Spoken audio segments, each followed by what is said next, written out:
पहाड़ी शैली की जो बसोहली शैली है, यह पूरे पहाड़ी शैली की सबसे प्राचीनतम शैली है, लेकिन वह लोक कला के रूप में विद्यमान थी। बसोहली शैली से सबसे ज्यादा इसके चित्र बहुत इंपॉर्टेंट है। कौन बनाया है, कहाँ संग्रहित है और चित्र का नाम क्या है। बसोहली शैली से हर बार प्रश्न आपका बनेगा, और अगर यह शैली पूरी तरह से तैयार है तो मुझे लगता है एक या दो, जैसे पहाड़ी शैली में बसोहली हो गया, वो हो गया, कांगड़ा हो गया, गढ़वाल हो गया, यहाँ से तो फिक्स है प्रश्न बनना, तो इसको पढ़ना बहुत ही जरूरी है। तो बसोहली शैली पहाड़ी शैली की सबसे प्राचीनतम शैली है, जो कि लोक कला के रूप में विद्यमान थी। ऐसे भी समझ सकते हैं, बसोहली राज्य की जो स्थापना हुई थी ना, वो बहुत पहले हुई थी। अगर इसको देखा जाए, ये करीबन 1300 या 1400 ईस्वी की बात है जब बसोहली राज्य की स्थापना हुई थी, इसीलिए यह प्राचीनतम माना भी जाता है। और बसोहली शैली वर्तमान में जम्मू राज्य के रावी नदी के तट पर, रावी नदी के मतलब जम्मू राज्य के कठुआ जिले के जसरावटा तहसील के अंतर्गत आती है, और यह बसोहली शैली जो है रावी नदी के तट पर स्थित है। ये जो राज्य था, बसोहली जो राज्य था, वह रावी नदी के तट पर और जम्मू के कठुआ जिले के जसरौटा तहसील के अंतर्गत आता है। वर्तमान समय की बात कर रहे हैं, पहले अगर जाएंगे तो हो सकता है कुछ अलग मिले। और देखिए, बसोहली शैली के चित्रों की खोज जेसी फ्रेंच ने किया था। जेसी फ्रेंच आपको पता ही होगा, 1930 में यात्रा की थी और 1931 में हिमालयन आर्ट पुस्तक की रचना की थी, उसी में इसका उल्लेख मिलेगा।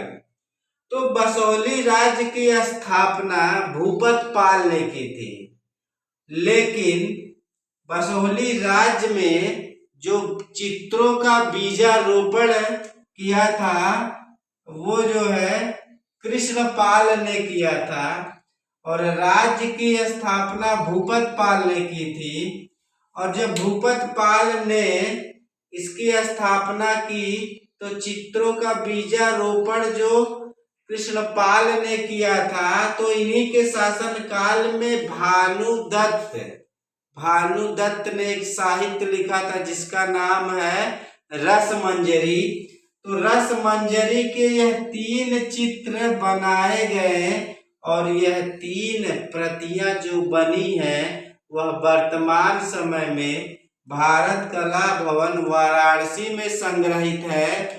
और यह रसमंजरी ग्रंथ का जो चित्र है, पूरे बसोहली शैली का सबसे प्राचीनतम चित्र माना जाता है। फिर आएंगे आपके बसोहली शैली के जो राजा होंगे मेदिनी पाल।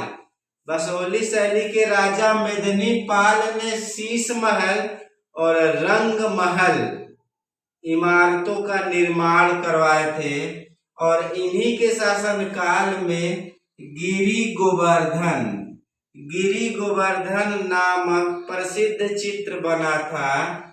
और फिर राजा आएंगे बसोहली शैली के जीतपाल के शासन काल में रागमाला, गीत गोविंद का चित्रण हुआ, और एक प्रसिद्ध चित्र बना माखन चोर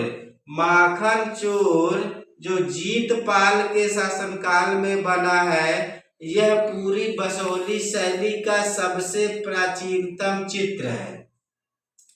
फिर आएंगे महेंद्र पाल जब आएंगे तो बसोहली राज्य में जो बना था शीश महल, रंग महल, उसमें भित्ति चित्रों का निर्माण करवाएंगे।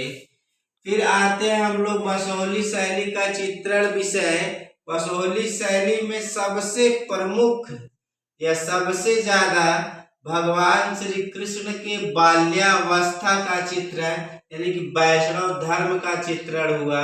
रामायण, रसमंजरी, गीत गोविंद, ठीक है। इसके बाद जो है विष्णु के 10 अवतार का चित्र, नायिका भेद, नायक नायिका विषयों का चित्रण हुआ। फिर आएंगे चित्रकार, बसोहली शैली के चित्रकार। बसोहली शैली का जो सबसे प्रसिद्ध कलाकार था वो देवीदास था। फिर नैन सुख, परखू, मानकू, रांझा। फिर अगला बसोहली शैली के प्रसिद्ध चित्र जो बनाए गए थे वो महत्वपूर्ण है। जैसे रसमंजरी, रसमंजरी जो भानुदत्त कृति है यानी भानुदत्त ने रसमंजरी की रचना की थी। इसकी 3 प्रतियां बनाई गई थी और ये 3 प्रतियां भारत कला भवन वाराणसी में संग्रहित है। रामायण, रामायण की 2 प्रतियां बनी थी। एक प्रति लाहौर संग्रहालय में है यानी कि पाकिस्तान में है। दूसरी प्रति राष्ट्रीय संग्रहालय नई दिल्ली में संग्रहित है। गीत गोविंद ग्रंथ का चित्रण होता है जिसकी 2 प्रतियां चित्रित की जाती हैं। एक लाहौर संग्रहालय में है और दूसरी राष्ट्रीय संग्रहालय नई दिल्ली में है। एक चित्र यहाँ और बना था जो मिस हो गया था, उखल बंधन। उखल बंधन, भगवान कृष्ण को जब उखली से बांध दिया जाता है ना, वह चित्र भी बसोहली शैली में ही बना है। यार मुझे याद आ रहा है, ये प्रश्न आ चुका है। फिर आएगा गिरि गोवर्धन, गिरि गोवर्धन चित्र बना था। फिर माखन चोर बसोहली शैली का सबसे प्रसिद्ध चित्र है, लेकिन ये जितने हैं सब महत्वपूर्ण है। और भगवान विष्णु के 10 अवतारों का चित्रण यहाँ पे किया गया है। रसमंजरी, रामायण, गीत गोविंद, गिरि गोवर्धन, माखन चोर, सबसे प्रश्न आ गया है। इतना महत्वपूर्ण है। कभी इसका जो है संग्रहित कहाँ ये पूछा है या ये पूछा है बसोहली शैली के सबसे प्रसिद्ध चित्र कौन सा है। कभी ये पूछा है इसको चित्रित किसने किया है, और कभी यह पूछा है यह जो चित्र बना है किस राजा के शासनकाल में बना है। लास्ट पॉइंट पे आएंगे बसोहली शैली की विशेषता। बसोहली शैली में गहरे नीले रंग के आकाश, आकाश को नीले रंग का कहते भी हैं, आकाश तो नीले ही रंग का होता है, लेकिन ये इसकी विशेषता मानी जाती है। और सफेद रंग के बादल बनाए गए हैं और जो स्त्रियों के नेत्र बनाए गए हैं वो कमल की पंखुड़ियों के समान बनाए गए हैं। और जो सबसे मोस्ट इम्पॉर्टेंट विशेषता है बसोहली शैली में जो नायिकाएं हैं उनके गालों पर जो ऐसे बाल निकालते हैं ना, 2-3 बाल ऐसे लटके होते हैं, ऐसे नायिकाओं को बना के 2-3 बाल निकाले गए हैं इस शैली में चित्रों में। और बाल्यावस्था का, भगवान श्री कृष्ण के बाल्यावस्था का चित्रण अधिक है। लाल रंग का प्रयोग अधिक हुआ है और यहाँ पे भगवान श्री कृष्ण के साथ जो गायों को चित्रित किया गया है वो दुबली पतली गायों का चित्रण किया गया है।